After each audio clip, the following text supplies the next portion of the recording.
में हैं सरिता देवी साहू।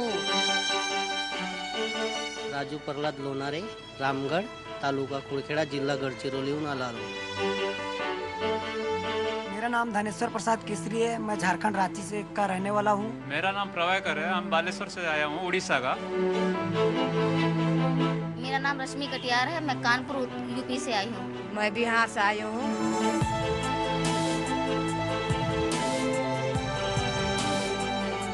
हम वेस्ट बंगाल से आया हूँ, आसनसोल से। हमारा नाम संध्या दास है।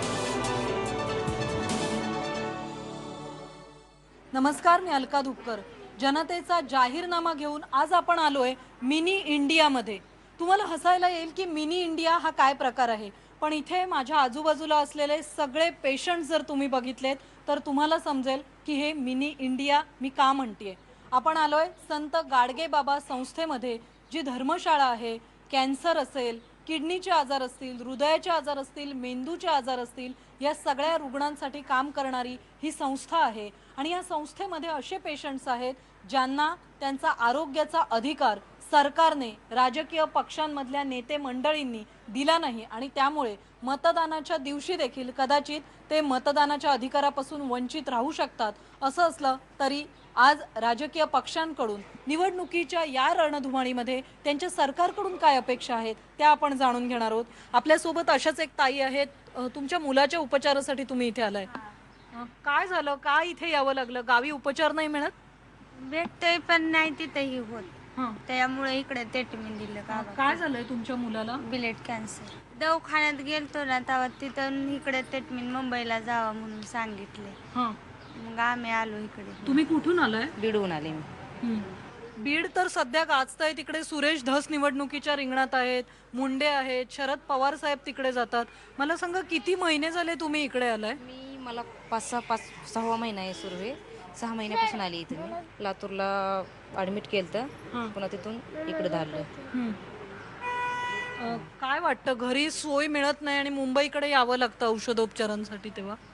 नाही, आम्हाला वाटतंय की असं की आमच्या गावाकडेच अशी सोय व्हावी।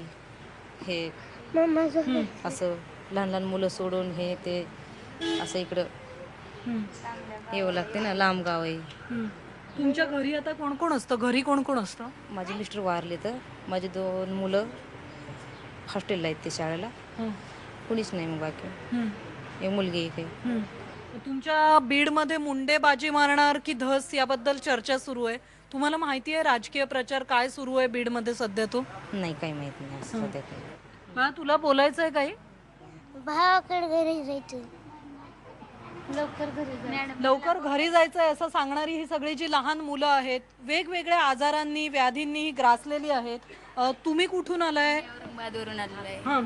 औरंगाबादवरून आम्ही तिकडे विलाज होत नाही म्हणून सांगितला होता, म्हणून इकडं आढळलं मुलाला घेऊन सनी। आमचा एकच मुलगा आहे आणि 2 बहिणी लहान लहान। ती घरी राहते, याच्यानं थोडी लहान आहे मुलगी खरी। आम्ही सगळं सोडून इकडे आला। मला 7 महिने झाले इकडे येऊन। आमचे फार वाईट वाटतं आम्हाला इकडे येऊन।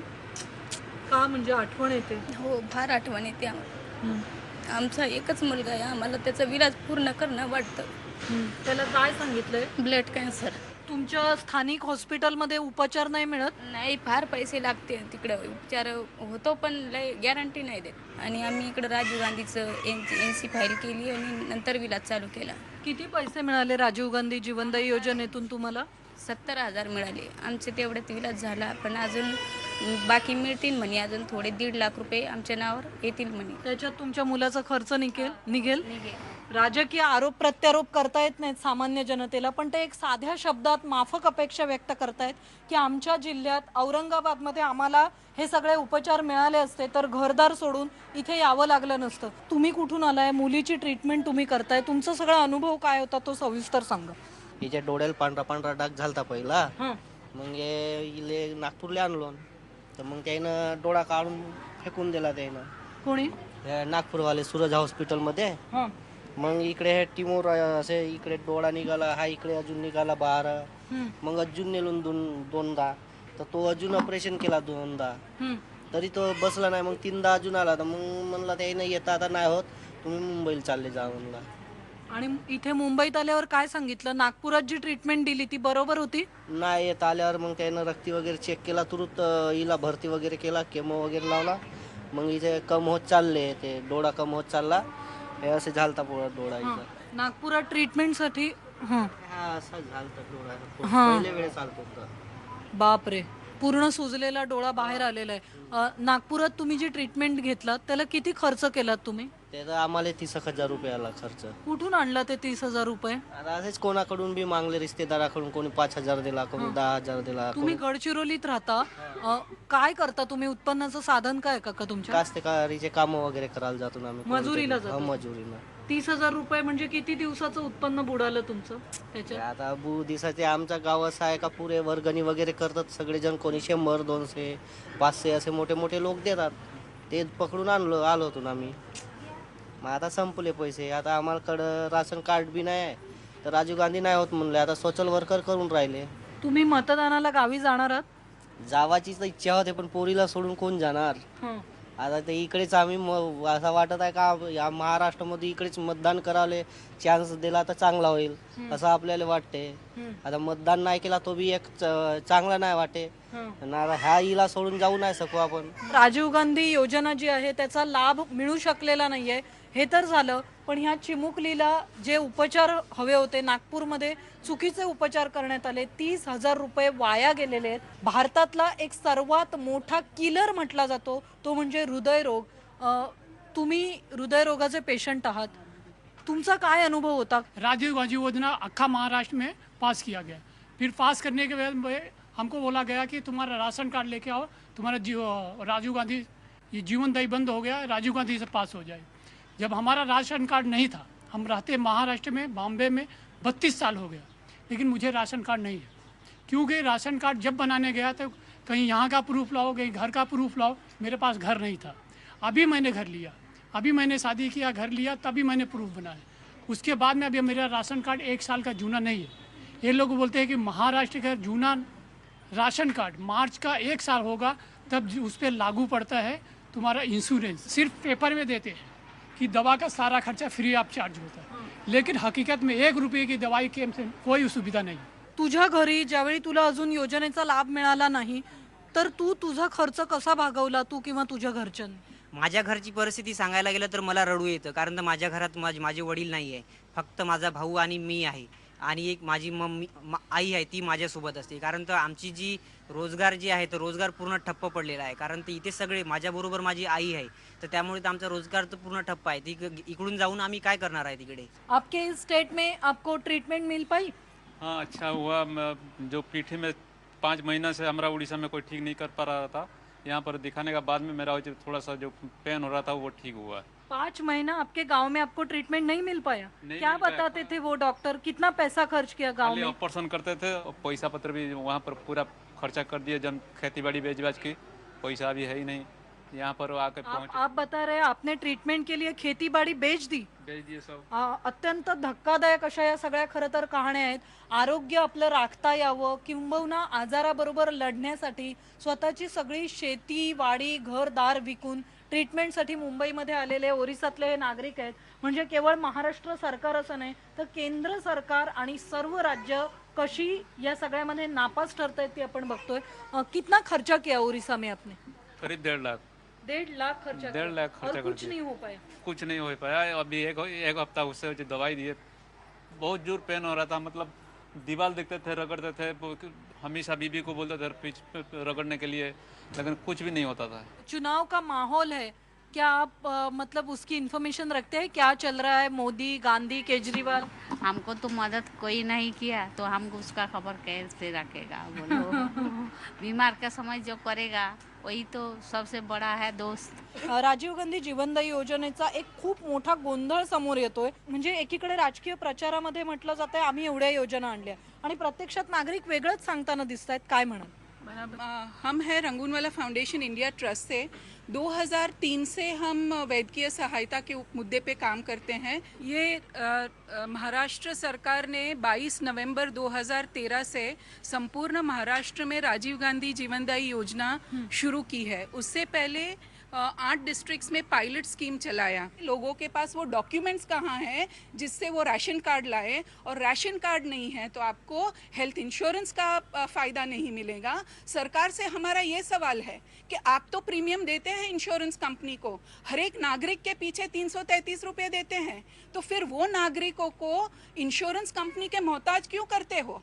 हेल्थ इंश्योरेंस लेने के लिए जब नागरिक को तकलीफ होती है, जब एक नागरिक पेशेंट बन जाता है, जब वो इसकी हालत, माली हालत इतनी खराब हो जाती है, परेशानी हो जाती है, तो दर बदर उसको भटकना पड़ता है। तो ये सरकार लोगों के लिए है या लोगों को परेशान करने के लिए है? याला कारणीभूत राज्य सरकार आहे आणि त्याच्यातून मिळणारी तुटपुंजी निधी आहे तो निधी पण लोकांपर्यंत पोहोचत नाही। पहिली गोष्ट, जे डॉक्टर्स ज्यांना पगार 1.5 लाख रुपये आहे पर जे फुल टायमर आहेत ते स्वतःचं काम न करता बाहेर प्रॅक्टिस करतात। सरकारी नियमानुसार राष्ट्रीय अंधत्व निवारण प्रोग्राम आहे, त्यामध्ये सरकारकडून लोकांना लेन्स फुकट मिळते, याचा खर्चही औषधे फुकट मिळतात। फक्त 200 रुपये चार्ज, ओटीचा चार्ज तो आपल्याला भरावा लागतो, पण तो तिथपर्यंत लोकांपर्यंत पोहोचत नाही।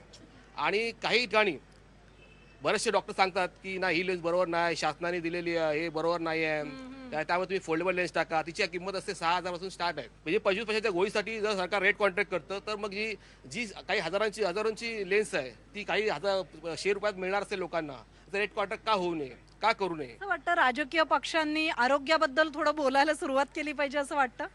बोलायला नाही तर त्याच्यावरती ऍक्शन केलं पाहिजे, ऍक्शन घेतली पाहिजे असं म्हणतायत। आपण आणखी काही जणांना विचारूया, राजकारणाच्या अजेंड्यावर आरोग्याचा विषय यावा असं वाटतं का? हाँ ज़रूर, क्योंकि जो सेहत है उसको एक अधिकार के रूप में देखना बहुत ज़रूरी है। आणि मग तुमच्यासारखे समाज कार्यकर्ते गाडगे बाबांच्या नावाने, गाडगे बाबांची परंपरा चालवत एक धर्मशाळा इथे चालवता आणि जनतेला आरोग्याचा अधिकार देता, हे सरकारचं अपयश नाही आहे का सणसणीत?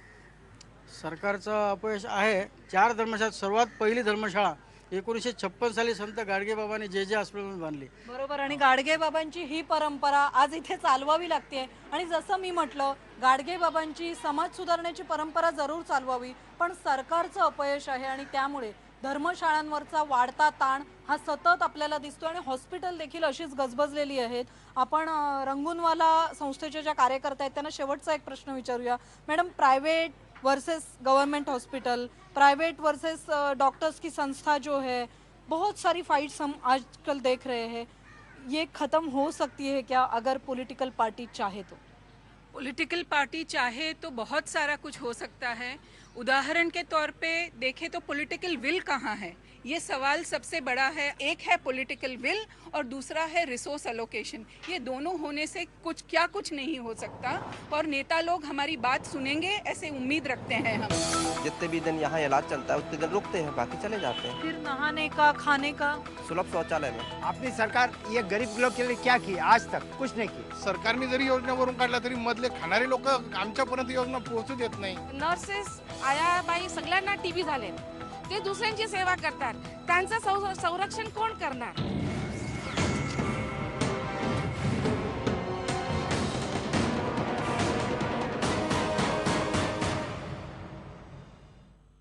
₹37,330 कोटी रुपये केंद्राने आरोग्याच्या बजेटवर खर्च केले, पण या सगळ्या हजारो कोटींमधून काय साधलं याचा ताळमेळ जमवण्याचा प्रयत्न आपण करतोय।